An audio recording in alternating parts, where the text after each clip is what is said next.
वालेकुम गाइस। तो आज का जो टॉपिक है वो ईएमटी 1 का ही है और बीएस लेवल के लिए है। उस टॉपिक का नेम है potential energy due to dipole. आज हम ये देखेंगे for a group of charges जब होगा तो potential energy due to dipole की डेरिवेशन क्या होगी, इसको कैसे करेंगे। तो ये पिछले वाले लेक्चर में भी मैं बता चुकी हूँ। जो हमारे पास जब हम चार्ज वन के लिए देखते हैं तो हमारे पास W1 क्या होता है, ज़ीरो होता है। ज़ीरो क्यों होता है? क्योंकि फर्स्ट पॉइंट पे पोटेंशियल क्या होगा, हमेशा ज़ीरो होगा। ये चार्ज 1 है, ये चार्ज 2 है। यहाँ पर जो हमारे पास चार्ज 1 के लिए पोटेंशियल है वो ज़ीरो है और चार्ज 2 के लिए डजेंट इक्वल टू ज़ीरो। तो for group of point charges, तो हमारे पास जब ग्रुप ऑफ पॉइंट चार्जेस होंगे तब Q1 Q2 Q3 and so on Qm तक। एंड जो हमारे पास डिस्टेंस होगा वो R1 2 2 3 3 4 5 6 and so on Rm तक। अब ये एक डायग्राम है हमारे पास। यहाँ पर ये ओरिजिन है, ठीक है। ये Q1 है, Q2 है, Q3 है, Q4 है एंड देन Q5 है। तो Q1 तो मतलब कि ज़ीरो होता है। Q2 में आ जाएगा 1 एंड 2, Q2 में आ जाएगा 2 एंड 3, 3 में आ जाएगा 3 एंड 4, 4 में आ जाएगा 4 एंड 5, 5 में आ जाएगा 5 एंड 6। तो ये मैंने बताया फर्स्ट पॉइंट पे पोटेंशियल क्या होता है, हमारा ज़ीरो ही होता है। तो इसीलिए W1 इक्वल टू ज़ीरो। अब हम चलते हैं आगे फॉर चार्ज Q2 के लिए देख लेते हैं। फॉर चार्ज Q2 तो उसमें देखेंगे Q2 के लिए हम V क्या होगा, Q/R1 एंड 2।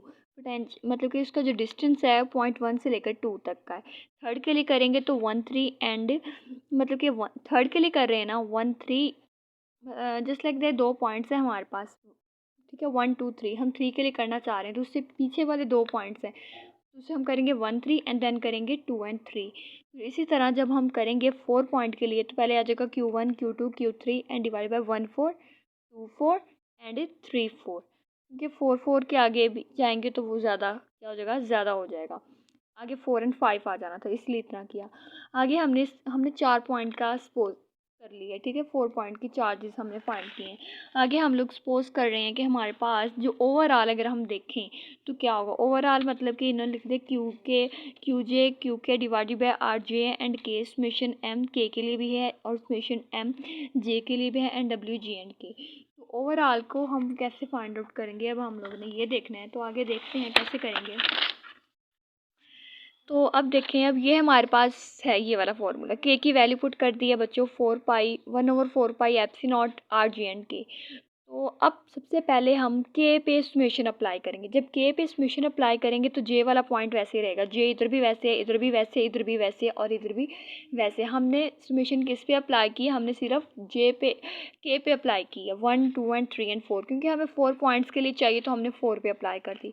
अब आगे हम समेशन जे को भी अप्लाई कर देते हैं। जब जे को अप्लाई करेंगे पहले जे की वैल्यू पुट करेंगे 1 1 1 इन सब में, ठीक है, वो इतनी आ जाएगी। फिर पुट करेंगे 2 2 2, ठीक है, फिर वो इतनी आ जाएगी। फिर पुट करेंगे 3 3 3, वो इतनी आ जाएगी। फिर इसी तरह पुट करेंगे 4 4, तो ये हमारी बन जाएगी।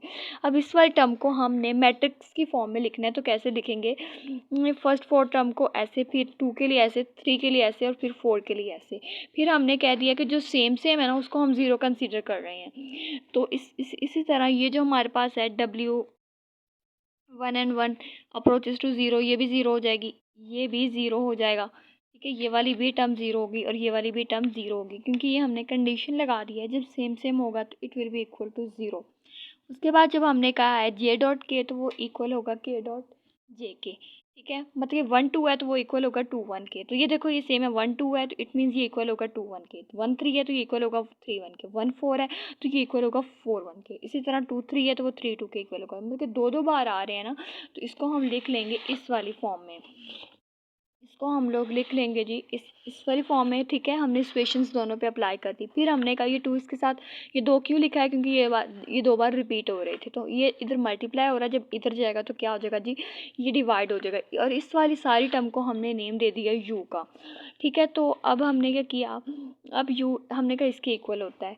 अब हमें पता है हमने पोटेंशियल फाइंड आउट करना है। पोटेंशियल क्या होता है, के dot Q, charge over distance. तो अब हमने कहा कि ये जो पोटेंशियल जे पॉइंट के लिए होता है वो इसके इक्वल होता है। तो ये वाला जो हाफ पोर्शन है हमारे पास, ठीक है, तो हम इधर पुट कर देंगे 1/2 समेशन। अब यहाँ पर ये वाली तो उसकी जगह सिर्फ ये लिख देंगे, मतलब कि 5J एंड आ जाएगा जी QJ। ये हमारे पास क्या हो जाएगी, ये हमारे पास फाइनल टर्म आ जाएगी। ये क्या आ जाएगी, फाइनल टर्म आ जाएगी। कैसे फाइनल टर्म आएगी हमारे पास, इधर हमने एक फॉर्मूला लिखा था, यस ये वाला देखिए।